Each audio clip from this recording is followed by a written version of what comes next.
família, como vai você? Tudo bem? Eu quero crer que sim. Aqui estamos outra vez para fazermos o consultório de família e hoje nós vamos falar de perdão.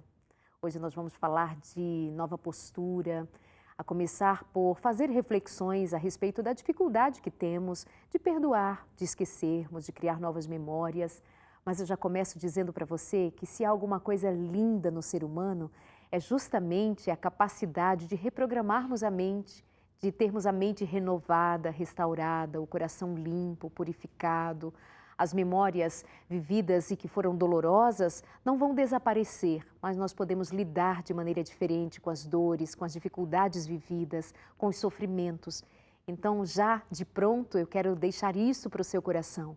O ser humano, os filhos de Deus, nós que fomos feitos à imagem e semelhança de Deus, nós temos essa capacidade de termos a mente renovada, restaurada. Portanto, com isso, nós vamos ter a visão mudada, as experiências mudadas. Nós podemos fazer uma nova história, criar uma nova rota com novas possibilidades. Isso não é mágico, mas isso é real.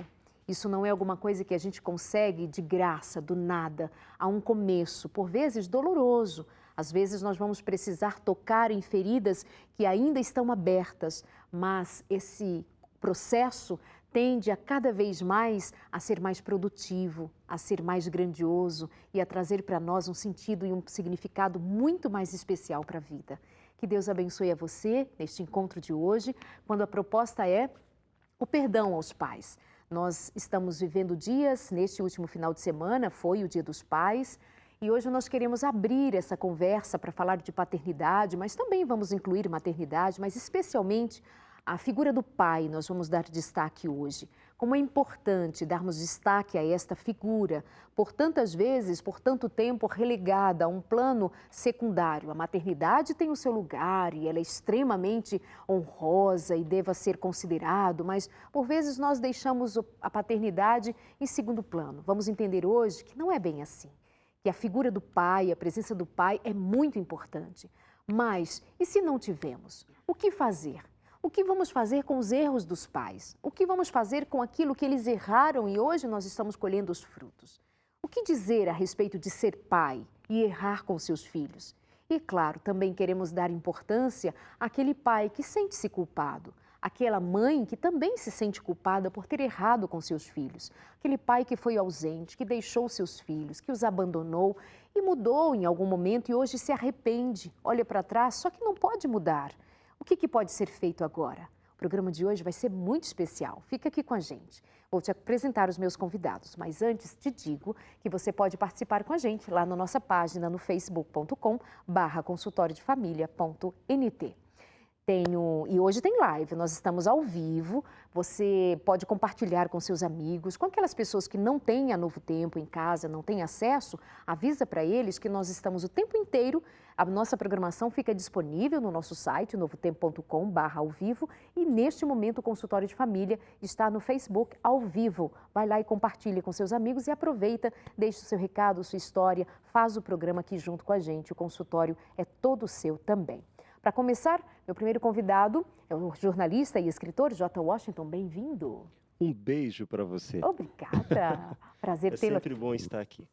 E comigo, né? Claro.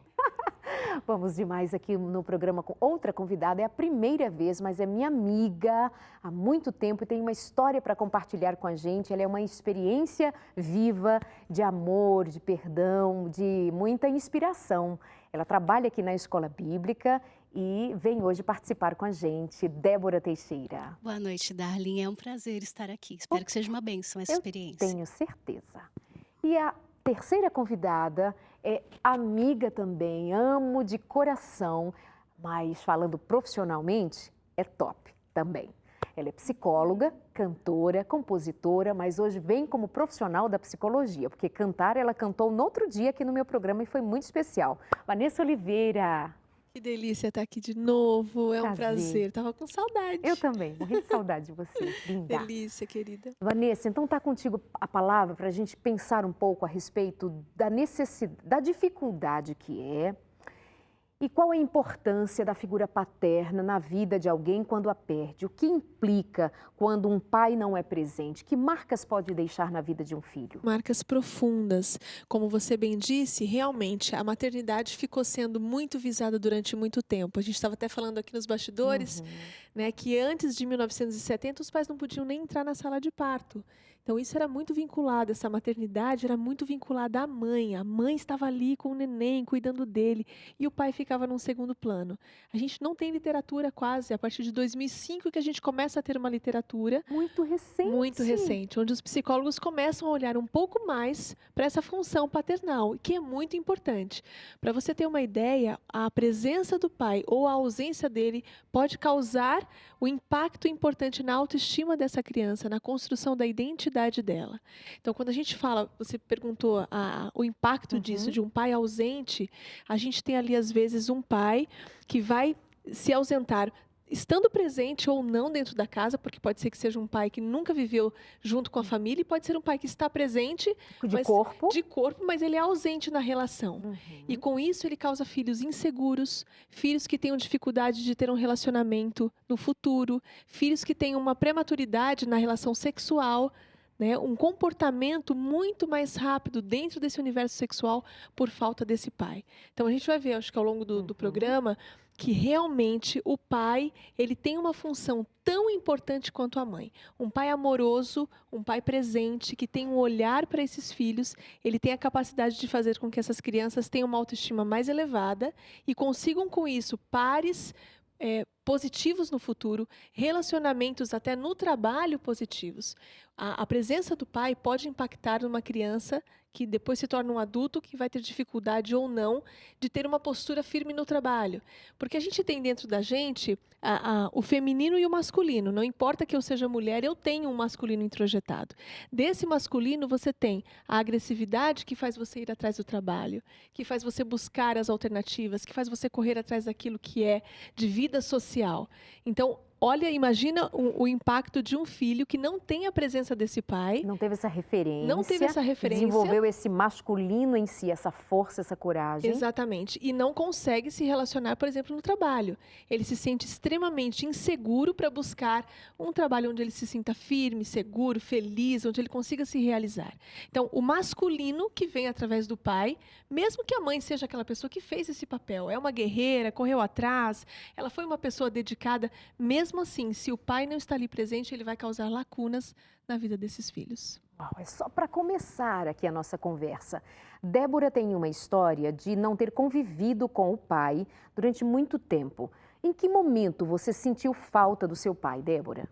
Então, a relação do meu pai com a minha mãe foi um namoro de pouco tempo. Quando veio a gravidez, houve a rejeição da parte dele e ela me assumiu sozinha. Eu cresci na infância cercada por tios, então eu não senti falta de pai. Eu tinha primos que eram como se fossem irmãos e os meus tios me abraçaram, digamos assim. Na adolescência, sim, eu vim sentir a falta do pai e vim perceber o trauma que isso começava a me causar, tinha causado na vida da minha mãe, e agora o que fazer. Nesse meio tempo, meu pai se converte. E eu digo assim, que na infância ele era ausente, aparecia uma vez por ano, mais ou menos, época de Natal, para me dar algum presente. Eu conhecia meu pai de vista. E vim conhecê-lo mais propriamente dito, assim, de conviver ano passado. Então, ele aparecia assim, quando ele se converteu, ele ligou para a gente, pedindo perdão, e eu estava na adolescência. Então, agora, eu percebia que precisava de um pai, até porque a gente tinha mudado de cidade, estávamos longe da família desses tios que me apoiaram. E aí eu falei para ele que eu pensava em fazer faculdade, por exemplo. E ele não me deu o apoio que eu esperava. Como eu estava lidando com os meus traumas e os traumas da minha mãe em relação a isso, eu não quis a aproximação dele. De vez em quando ele ligava, mas a gente já não tinha aquela coisa. Então... Não tinha o interesse de estar bem próximo Não houve mesmo. esse interesse. Porque você se decepcionou também, sim, né? Sim, eu comecei a ver assim o estrago que isso tinha sido. E hoje, eu não posso dizer assim, havia um culpado, porque os três foram vítimas, na verdade. E quando eu o reencontrei, depois de muito tempo, eu achava que eu e minha mãe tínhamos sofrido, que minha mãe era triste, mas não, ela o perdoou. E eu percebi que ele carregava a culpa. Embora ele tivesse pedido perdão para a gente, provavelmente, ao que tudo indica, ele não tinha se perdoado. Então, isso era muito complicado da parte dele. Ele tinha uma família que cobrava dele né? Por que você não a reconhece? Por que você não a aproxima? E aí a gente vê assim, eu passei a conhecer essa família também, que é maravilhosa, e pessoas fundamentais na nossa história. Uma tia que fazia a ponte, dizendo, liga para o seu pai, e dizia para ele, liga para mim, né? Liga para ela precisa de você. E a gente conversava nas ligações, era sempre ele quem me achava, porque ele perdeu o número, não me dava, assim, eu não tinha muito contato com ele que me achava. Só que as conversas não se desenvolviam. Era mais assim para dizer, liguei, né? E quando eu me dei conta de que ele era importante na minha vida e quis me aproximar, ele se mantinha distante. E aí eu pensava assim, eu devo ser uma lembrança ruim para ele. Graças a Deus eu não me culpei por isso. E abrindo um parênteses no que a Vanessa estava falando sobre a questão de uma criança sem pai, a insegurança e os riscos que se corre, quando eu pensava assim na história da minha mãe e do meu pai, eu pensava, eu quero ter uma história diferente. Então, nos meus relacionamentos, eu tinha a preocupação de não repetir essa história. E com isso, eu fui desenvolvendo uma história diferente, de fato. E o que marca você pode abrir para a gente assim que essa falta, essa distância pode ter provocado no teu desenvolvimento? Insegurança. Insegurança. E a questão da rejeição. O medo da rejeição me fazia dizer sim para todas as pessoas. A da Lady J me conhecem há bastante tempo. E por muito tempo eu sofri. Porque eu pensava assim, antes eu sofrer do que ela sofrer. Então eu não vou dizer não. E se uma pessoa me maltratasse, eu sempre pensava assim, mas qual é a história dela? Né? E como que Deus me trata? Então eu sempre fazia assim, sempre perdoei fácil, mas eu evitava conflitos. Então os conflitos iam acontecendo aqui dentro, porque eu tinha medo da rejeição. E em relação à rejeição, eu tenho uma leitura que para alguns pode parecer muito louca. Meu pai ele me pediu perdão e me disse assim, eu desejei a sua morte quando soube que sua mãe estava grávida, porque eu não queria que você sofresse. E eu não tinha condições de te dar uma vida sem sofrimento, sem passar por necessidade. Quando seu pai lhe conta isso, já é num tempo em que você já está mais madura e em condição de entender e fazer outro tipo de leitura, sim. né? Agora você estava começando a conhecer o pai, além do fato de ele ter lhe abandonado. Segura que tua história é ótima, não pode contar tudo de uma vez. A Débora falou a dor da rejeição. Pesquisas, estudos de uma universidade norte-americana apontam, Débora, que a rejeição do pai dói mais do que a rejeição da mãe. E a rejeição é algo que realmente faz sofrer, porque as áreas do cérebro que são ativadas quando nós sentimos uma dor física são as mesmas áreas que entram em atividade quando uma criança é rejeitada. Por isso que a Vanessa ressaltou que a marca pode durar por uma vida. Agora, uma pergunta para a gente conversar mais. O que fazer com essa marca, né? Me diga de você. Você foi, já até comentamos há um bom tempo aqui também, de como foi o teu afastamento do seu pai, né, do teu pai. E eu estava junto, nós já estávamos casados, nós já tínhamos uma filha com 8 anos de idade, mais ou menos, quando nós o conhecemos. Tanto eu quanto ele e a neta. Até ali, o teu pai fez falta? A Débora lembra que os tios, os primos fizeram esse conforto, mas chegou uma hora que sentiu. Em algum momento você sentiu? Claro, os tios são importantes, os avós são por demais importantes, mas por mais que eles estejam presentes, eles não substituem o papel masculino, a referência masculina de um pai. Eu só fui encontrar o meu pai quando eu tinha 26 anos. Então, por 26 anos, eu não tive essa referência paterna presente. Fui criado com os meus avós, os meus tios fizeram esse papel que a Débora citou aqui também na vida dela. E faz muito bem. Faz muito bem, né? A família ali foi muito importante para mim. Agora, substituir? Não. Ele não estava presente em momentos importantes da minha vida. Os meus pais se separaram quando eu tinha menos de 2 meses de idade. Os 9 meses de gestação foram traumáticos. Logo que a minha mãe descobriu que estava grávida, ela falou para o meu pai. Bem, quando minha mãe casou, ela descobriu uma série de coisas negativas com relação à vida do meu pai. Ele já tinha uma outra família, uma outra mulher, enfim, foi muito difícil para ela. E quando ela chega e comunica que está grávida, ele reage de uma forma muito estranha. Ele passa a violentá-la, a abusar dela, a ser agressivo. E aqueles 9 meses de gestação foram os mais difíceis para ela e para mim, porque o meu maior inimigo estava dentro de casa, era o meu pai. O seu pai desejou, ele confessou depois que desejou a sua morte, né? Sim. No caso, o O pai meu pai dele... não só desejou, ele ele, tentou. ele tentou várias vezes, a ponto de contratar uma pessoa para aplicar uma injeção na minha mãe, uma injeção abortiva. E várias outras tentativas. Quando a minha mãe estava sentindo contrações e disse para ele que precisava ir para o hospital, ele a deixou por 2 dias naquela Sofrendo. situação, sofrendo, e não a levou à maternidade até que a bolsa estourou. Aí entra uma questão, né? Essas memórias, outra questão, essas memórias deixam marcas, quer queira, quer não. Porque, afinal de contas, eu acho que uma das dificuldades que nós temos em perdoar os pais, em esquecer o que nós vivemos com eles, é porque justamente todo mundo sabe que pai e mãe era para proteger. Se não me protegeram, eu devo ter alguma culpa nisso, não? Não só a proteção, como eles são os heróis que mantêm a integridade física da criança. Perfeito. E aí imagina essa criança que deveria ser totalmente preservada por esses pais que são os heróis dela, são agora os agressores. E a criança não consegue não desenvolver a culpa. O que ela faz é pensar, o que eu fiz de errado? Eu não sou bom o suficiente para ser amado por esse pai. Um dos grandes problemas que a pessoa vai carregando ao longo da vida é essa pergunta, o que eu fiz de errado? Onde eu faltei? Qual foi o meu erro? O que tinha de errado? Não há erro num bebê, numa criança, não há erro. Mas na cabeça dela ela não consegue. Por isso ela fica procurando a história, procurando o pai, querendo descobrir o que houve e fazer a seguinte pergunta. Por quê? Por que você fez isso comigo? Por que você me rejeitou? Por que você me abandonou?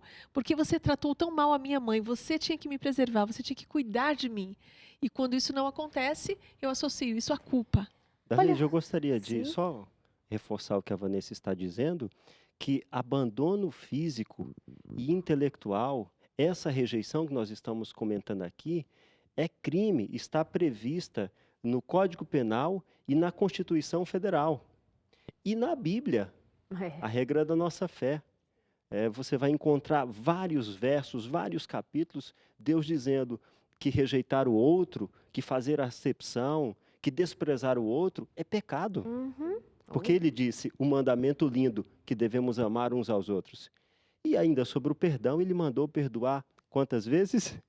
Vezes 7, né? 70 vezes 7. Ainda vamos falar sobre essa necessidade do perdão e o benefício do perdão, mas como? Como é que se faz isso, Débora?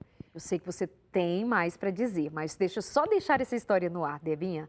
Sinto mágoa do meu pai já falecido. Seu pai morreu este ano, né? Somos filhos de pedofilia. Ele tinha 55 anos e a minha mãe 11 anos quando teve meu irmão.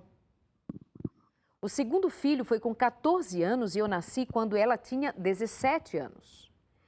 Pela vida sofrida, minha mãe quis se libertar e aos 19 anos se separou dele. Ele nunca mais deu assistência para nós, filhos. Faleceu aos 80 anos de idade. Chorei, mas não consigo perdoar. Eu sinto mágoa pelo distanciamento, pelo mau comportamento, pelo crime. Isso me corrói a alma. Sempre tive medo de me casar, mas graças a Deus ele me deu o melhor dos maridos. Graças a Deus. Qual é a melhor maneira de perdoar? Tem como perdoar alguém que já morreu? Serei eu perdoada por tanta mágoa? Débora, tendo você vivido a história que viveu, mas tendo, na última hora em vida com seu pai, tendo vivido uma experiência de tanta proximidade, não chega a ser essa história. Porque ele morreu sem que esse nó tivesse desatado. Você conseguiu desatar o seu nó. Daqui a pouco eu te peço para falar especificamente sobre esse caso, Vanessa. Eu penso que assim, eu vivi a minha infância inteira sem saber da história do meu pai e da minha mãe. E eu vim saber a versão dele há 2 anos e a versão da minha mãe esse ano, depois que ele faleceu. E isso, na verdade, foi uma proteção até para mim, porque eu não sabia que tinha sido rejeitada por ele. Eu sabia que os dois não tinham se casado, mas não sabia detalhes. Minha mãe não contava muito, nunca falou mal dele. Isso é uma coisa boa também. Mas assim, em relação à rejeição, a leitura que eu fiz, que parece estranha para muita gente, é assim: se ele me rejeitou, e ele veio me falar isso depois de eu adulta, quando a gente se reencontrou, para que eu não sofresse, isso é amor. Eu fiz essa leitura. Então ele me amou. Ele não queria que eu sofresse. E então isso me despertou nele pena, porque eu já tinha uma vida, já tinha mais de 20 anos, e ele não participou dessa minha vida, ele não me conhecia.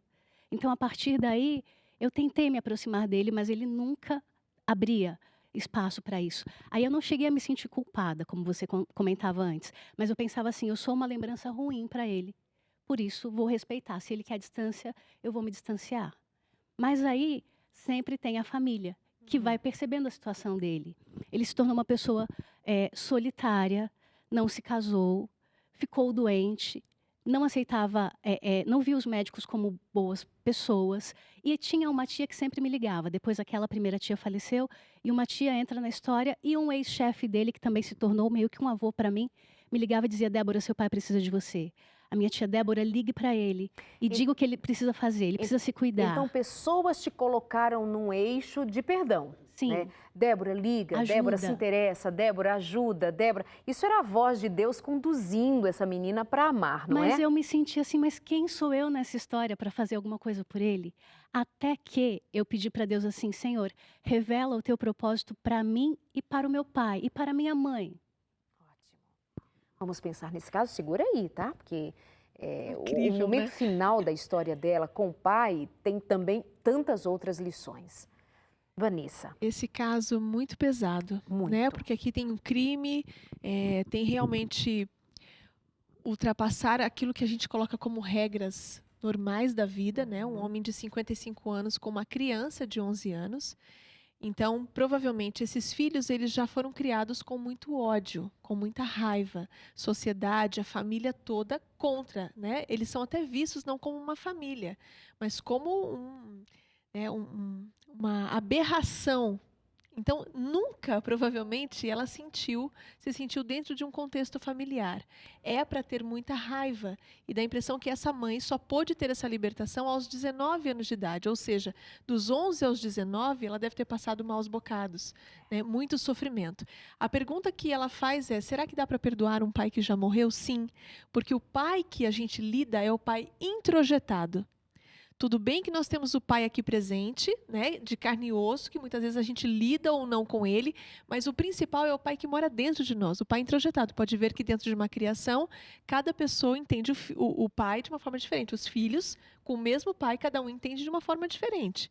Tem um aspecto diferente desse pai. Então, cada um introjeta um pai de uma forma diferente do outro. Então, apesar dele não estar vivo mais, num processo de terapia, você consegue liberar perdão e desmanchar esses nós que foram feitos ao longo do tempo. Com a ajuda psicológica você consegue, porque ele está dentro dela. E aí a gente faz toda uma vivência, e é incrível como que para o emocional não existe tempo. O emocional é atemporal. Então aquilo que você vai viver na expressão da tua raiva, da tua mágoa, da tua tristeza, é como se você fosse aquela pequena criança que queria ter dito aquele monte de coisas para aquela pessoa e você não consegue. E às vezes a gente pensa no perdão como se ele fosse uma varinha de condão que a gente aplica e o perdão é dado. Não, o perdão está lá embaixo, eu digo. Aqui em cima tem todo um iceberg de ódio, de mágoas que precisam ser colocados para fora. Ou então pensa no perdão como um fato que vai se dar entre duas pessoas que irão se encontrar e uma vai pedir perdão para a outra vai liberar perdão, vai pedir perdão também. Um abraço caloroso. E aí nós vamos dizer que houve um encontro, mas não. Às vezes isso acontece. E às vezes não. Mas não acontece interiormente. Sim. Né? Não e acontece é legítimo. de dentro para fora. E é legítimo esse ódio. É importante dizer isso. Às vezes as pessoas se sentem culpadas por sentir essa raiva, sentir esse ódio. Mas é legítimo. Foi um homem que abusou de uma criança de 11 anos, que deu pouca estrutura, que não amparou, que não cuidou. É legítimo esses sentimentos negativos. Tudo bem de você sentir isso. O importante é você aprender a lidar com esses sentimentos depois, porque ele já morreu. Mas você é uma escrava dessas emoções. E por isso a libertação é extremamente importante, para que essa pessoa continue a ter vida. E ela falou algo interessante, né? Ela falou, olha, eu não me sentia culpada, mas eu pensava que eu era uma lembrança ruim. Isso é uma culpa diferente, mas não deixa de ser. Passada. O sentimento está ali, está envolvido, está misturado. De alguma forma você pensa, eu fui algo para essa pessoa, mas eu fui de forma negativa. Então sempre causa um mal-estar no outro, que ele quer perguntar, ele quer descobrir o que aconteceu, por que eu tive que viver essa história. E esse sentimento expresso pela Débora, assim, nessas palavras, é porque a Débora tem um coração diferenciado, tá? Exato. Ela tem um coração diferenciado, ela sempre bonitinho. olha de um jeito o mais positivo possível para a vida e deve ter aprendido justamente por conta dessa necessidade de sobrevivência frente à dor. A forma de como você se vê é determinante. Você pode se ver como uma vítima e viver uma vida de vitimismo, né? Se sentindo o coitadinho, a coitadinha e não se reerguer. Darleide, uma pesquisa do Instituto Datafolha de 8 de março de 2017 revelou que pelo menos 500 mulheres são agredidas por hora aqui no Brasil. Está aumentando consideravelmente o número de crianças que são registradas em cartório sem o nome do pai. Ou seja, o Brasil, o ser humano, tem que olhar para isso. Como é que essa vida vai se desenvolver? Quantos filhos estão sendo gerados de forma irresponsável? Quantos filhos estão crescendo sem essa história ou com essa história incompleta? Eu encontrei o meu pai quando eu tinha 26 anos. Mas eu sei que nesse momento tem muita gente nos acompanhando que o pai faleceu e nunca teve contato com o pai. Eu não sei como era a voz do meu pai, porque quando eu estive com ele, ele não disse nada. Mas eu disse tudo o que eu queria, mas não vou falar agora. Nós vamos para o intervalo, é bem rápido e vamos voltar. Tem tantas outras questões aqui também, além das histórias dos meus dois convidados, que também colaboram nos fazendo pensar, não é, Vanessa? E a psicologia nos fazendo também entender que, ai, tão bom, está provado, dá para desmanchar esses nós. E a palavra de Deus, ai, vem com toda a graça dizendo, tudo pode ser renovado em tua vida. Nós vamos bem rapidinho e já voltamos aqui no nosso consultório de família. Até já.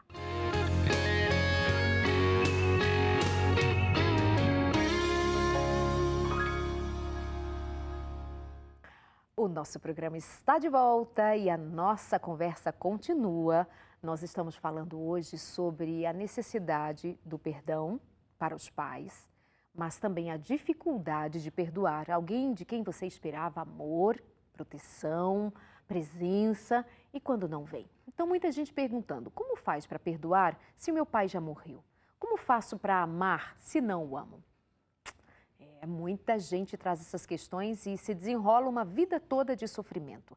Queremos ajudar você hoje a pensar sobre isso e a buscar ajuda para isso, para que você não prolongue mais o seu sofrimento. Obrigada a você que está aqui com a gente no nosso consultório, você que está com a gente no Facebook. Muito obrigada.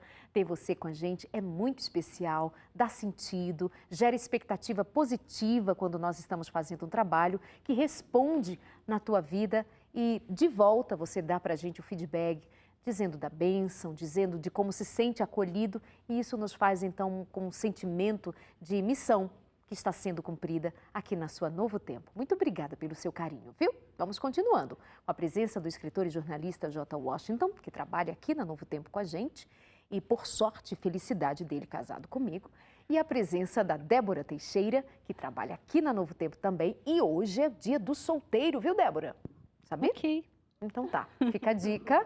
Débora, solteira, linda, maravilhosa, amicíssima, mas tem que passar pelo meu crivo, claro. Então vamos que vamos. E a amiga também, a psicóloga e cantora, seu CD lindíssimo. Amém, Aquele Deus programa seja que nós louvado. fizemos juntas foi Foi lindíssimo. uma benção. Né? Foi de Realmente, Natal. Foi de Natal e depois disso eu fui fazer um encontro no Carnaval lá para Sobradinho, porque eles assistiram. Um beijo pessoal de Sobradinho. Ai, fofo, Eles assistiram, lindo. super gostaram e o CD tem sido uma benção, realmente. E esteve em Israel gravando O clipes DVD, para o DVD que vai ficar pronto ano que vem. lindamente. Sim, É com isso. certeza.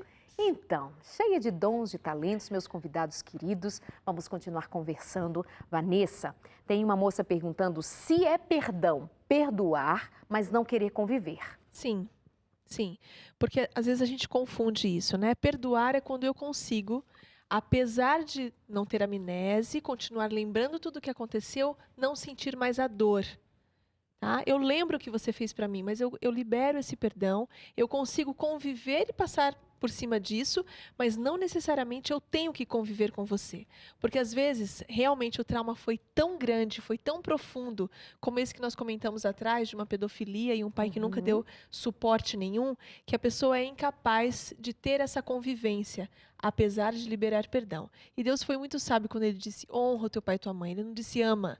Porque tem pais e mães que praticam algum tipo de atitude, de ação, que são incapazes realmente de ser amados. E no mais também não foram criados vínculos, né? Exato. Não foi criado um vínculo que me faça ter a necessidade dessa presença ou que me faça desejar ter esta presença. Acho que precisa separar uma coisa da outra, mas perdão dá para sentir quando Dá você para deu. sentir, O você sente indivíduo que paz. libera perdão, ele sabe que deu perdão. Sim, e não é? sente paz. É É. como se a vida tivesse agora, a partir daqui eu sigo em frente. Ele tem essa paz, ele tem essa convicção de que tudo bem, eu sei, eu compreendo. O perdão vem através da compreensão também. Isso é importante. Enquanto eu não compreendo a história do outro e não tento imaginar por que ele viveu isso, como a Débora comentou, né, você não consegue liberar perdão. Então, a compreensão é uma das chaves para você conseguir perdoar. O perdão melhora a imunidade imunológica do corpo e previne contra doenças cardíacas. Sabe tudo dos perdão, menina. Não é à toa que Jesus mandou perdoar quantas vezes? 70 vezes 7. 490 vezes. A mesma pessoa? Pois é. Aí é que entra, o perdão é divino. Humanamente, a carga é muito pesada, o fardo é muito pesado. Humanamente é difícil. Agora, quando você entende a misericórdia e a graça e o perdão do Jesus Cristo, aí você olha para o outro com um olhar diferente, porque você se enxerga diferente, porque você se enxerga com base na medida do olhar do Cristo. Isso faz a diferença. O perdão cura. E posso continuar a história? A questão do propósito, eu acho que é fundamental. Antes do perdão, você entender o propósito da sua existência. Ninguém nasceu por acidente. Ninguém nasceu aqui simplesmente porque houve uma relação sexual. A Bíblia diz que, eu vejo assim o Salmo 139 como a nossa ultrassonografia. No ventre Deus nos teceu. Então havia um propósito. Deus nos desejou. Meus pais não me desejaram, mas Deus me desejou. E eu pude falar isso para o meu pai 1 ano antes de saber que precisaria estar com ele 1 ano depois para ajudá-lo. Então eu disse, pai, porque eu percebi que ele carregava a culpa. Eu disse, você não precisa se culpar pelo que aconteceu. Antes de vocês namorarem, se relacionarem, Deus me planejou. Deus me desejou. E aí eu nasci. Havia um propósito. E a gente estava indo para a igreja nesse dia, à noite. E ele ouviu calado. E aí... Você quer falar alguma coisa? Eu só quero aproveitar para dizer assim, a maneira de fazer a leitura vai fazer toda a diferença. Quando a Débora foi levada a fazer esse tipo de leitura a respeito da própria existência, ela já está liberando o pai. Olha, não foi o teu esperma, não foi a tua presença, não foi uma relação sexual que definiu a minha existência. Eu vim a existir porque antes de tudo isso, alguém determinou. O pai Pai, o verdadeiro pai determinou, né? A Bíblia Naquela diz hora que você estava liberando o seu pai. desde a gestação, desde a concepção, o Senhor tem cuidado e vai cuidar de você e cuida de nós até, a Bíblia diz, até você ficar com cabelos brancos e eu ainda serei o mesmo Deus, o seu protetor. De modo maravilhoso, ele me fez admirável. Então, a partir dali, eu já tinha essa concepção, né? Mas como ajudar meu pai? Então, quando ele estava, de fato, precisando de ajuda e me pediu ajuda, ele me ligou e disse, consegue um médico para mim, porque ele estava com câncer de próstata, venha me ajudar. E aí eu fui. E aí eu fui conhecer a realidade dele. Eu fui a primeira pessoa a entrar na casa dele e da família. Ele conseguiu afastar todo mundo dele. E aí, partindo para essa convivência, eu entendi o propósito de Deus quando a Bíblia diz assim, todas as coisas contribuem para o bem. E eu digo isso para minha mãe. Foi difícil não ter tido um pai, mas pior seria, talvez, se nós tivéssemos convivido com alguém que não estava preparado para ser pai. Os traumas seriam maiores e provavelmente a nossa distância seria maior e eu não teria condições de ajudá-lo. Então, minha mãe me deu algumas. Ela tinha linguagens de amor para expressar o amor que ela tinha por mim, que era serviço, atenção e presente. Foram essas 3. Minha mãe não era muito de beijos e abraços, nem de elogios. Já meu pai, sempre que me ligava, ele falava eu te amo, né?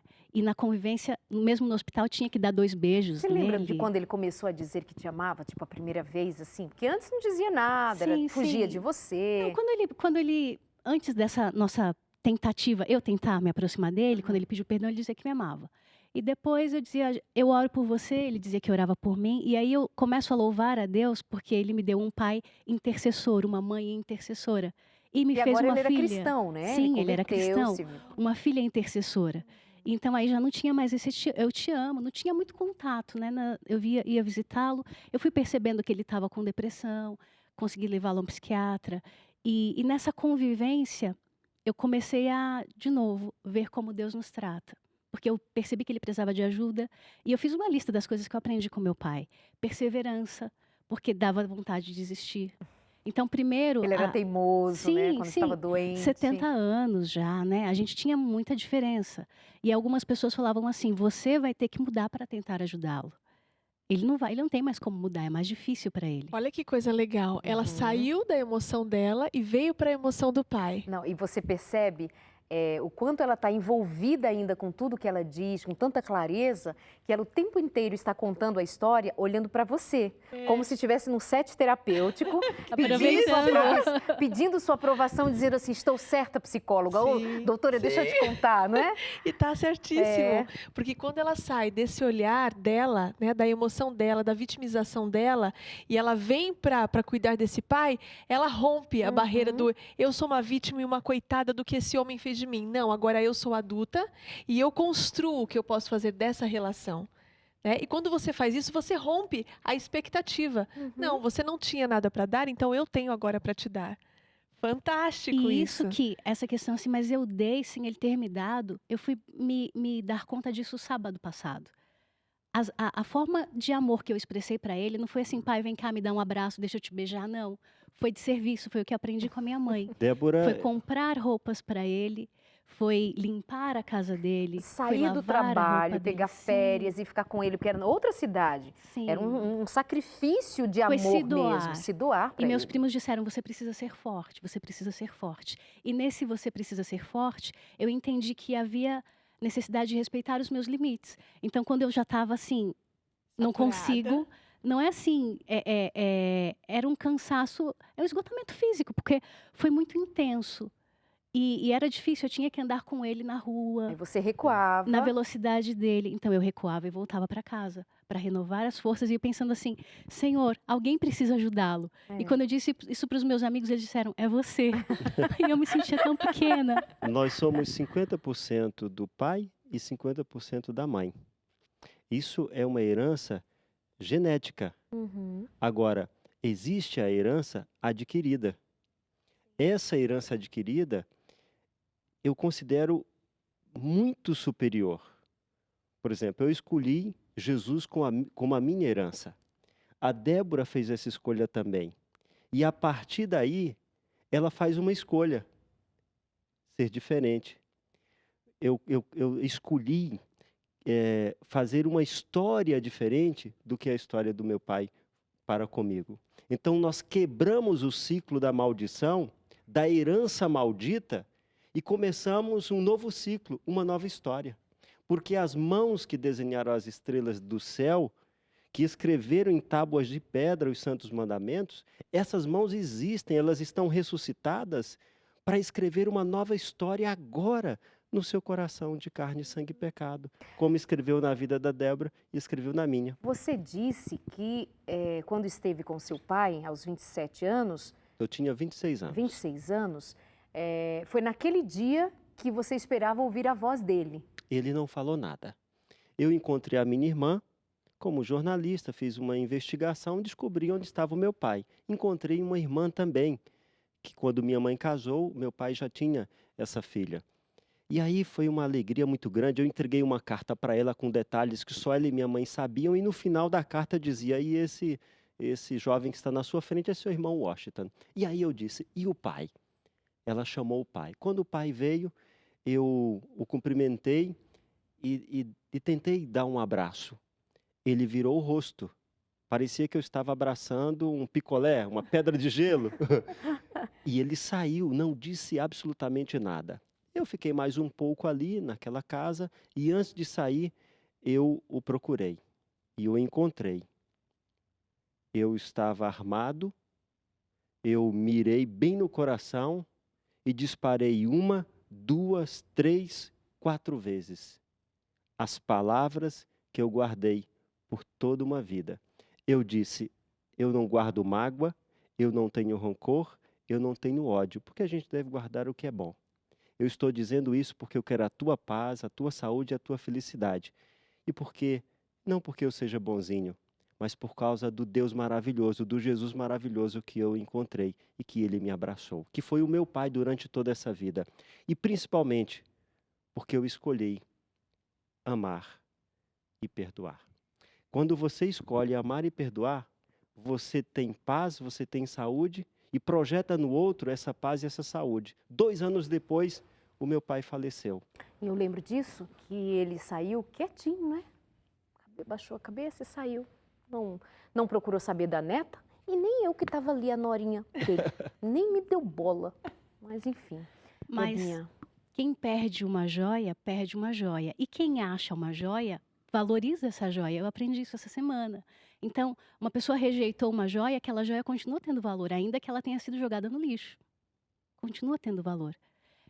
Eu aprendi, Jota, que nós somos resultado de uma soma matemática. O que os meus pais me deram, mais o que os meus pais não me deram e as escolhas que eu fiz diante disso. Então, eu escolhi honrar o meu pai. Eu escolhi perdoar o meu pai. E é interessante como Deus providencia situações que viram símbolo na nossa vida, assim, indeléveis. Meu pai me pediu um dia para que eu secasse os pés dele. E tinha que ser do jeito dele. Com papel toalha, assim, tipo da esquerda para a direita, desse jeito. E olhando para trás, eu pensei assim, gente, aquilo era o símbolo do lava-pés. Perdão, porque eu estava cantando, inclusive.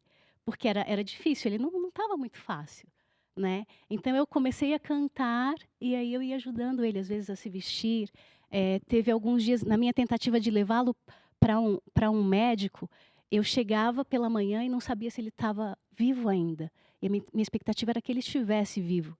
E aí eu ia até lá, ele não tinha forças para levantar da cama.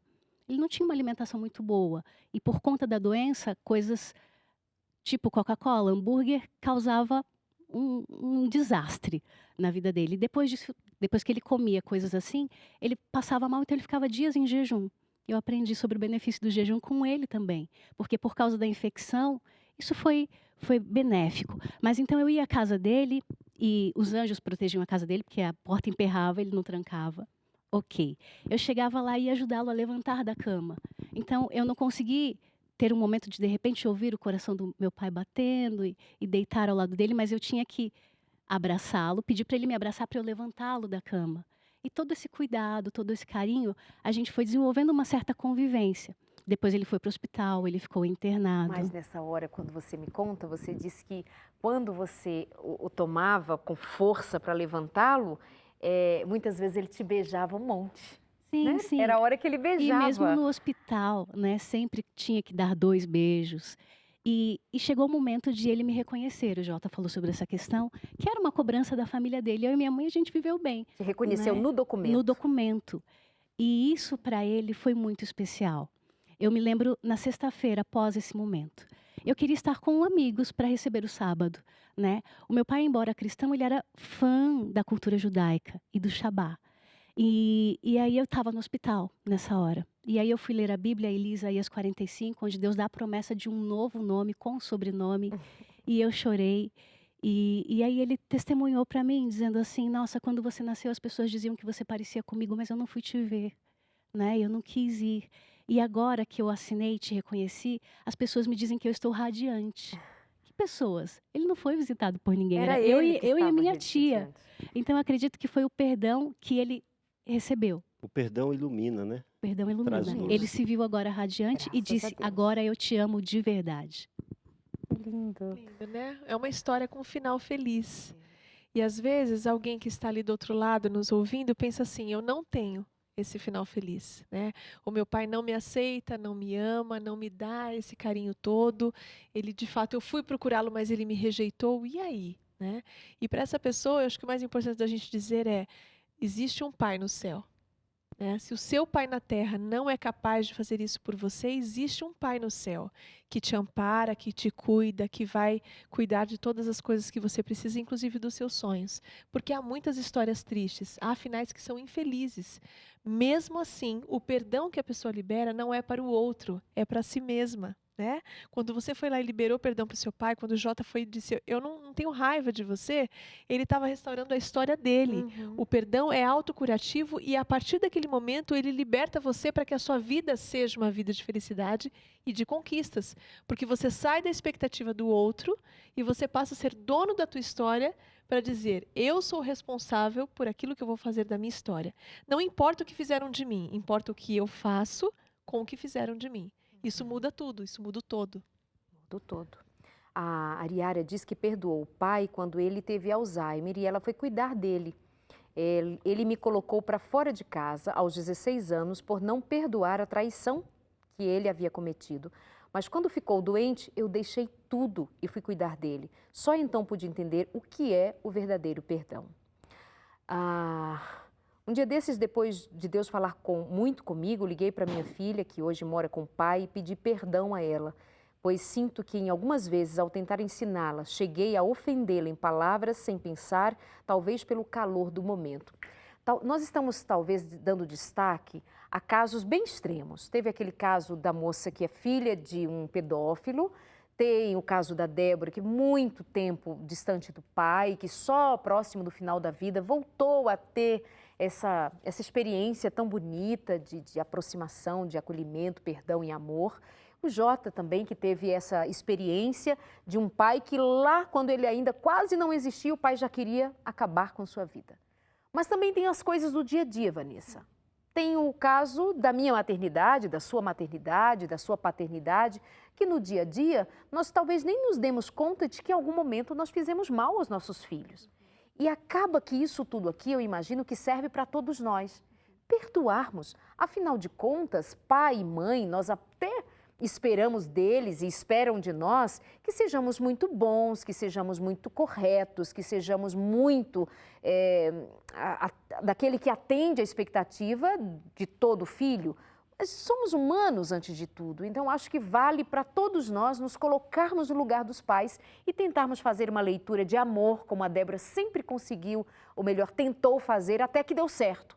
Fiz uma leitura mais ajustada dos meus pais. Meu pai errou, me deixou, me abandonou, tentou me matar, mas eu vou agora assumir isto não como algo que acabou comigo, mas é alguma coisa que faz parte da minha história e eu posso rever. Exato, e até sobreviver. Uma das falas importantes da terapia é essa: apesar do que você viveu, você sobreviveu. Ninguém morreu pela falta do afeto. E essa é uma grande fantasia do ser humano. O ser humano tem um medo muito grande, que é o medo de não pertencer, o medo de não ser amado, o medo de não ser aceito. São os maiores medos que a raça humana carrega. A gente faz tudo para pertencer, a gente faz qualquer coisa para ser amado, para ser reconhecido. E por isso dói tanto, quando tem o pai e a mãe que nos deu a vida, que nos gerou, né, e não nos assume, e maltrata ou então falha. Quando nós crescemos, a gente vai aprendendo a lidar com o pai e a mãe da realidade e a entender qual foi essa vida por trás daquelas ações. E tem muita vida por trás das ações. Às vezes a gente fica criando uma expectativa muito grande de receber dos nossos pais um tipo de afeto que muitas vezes eles não têm para dar.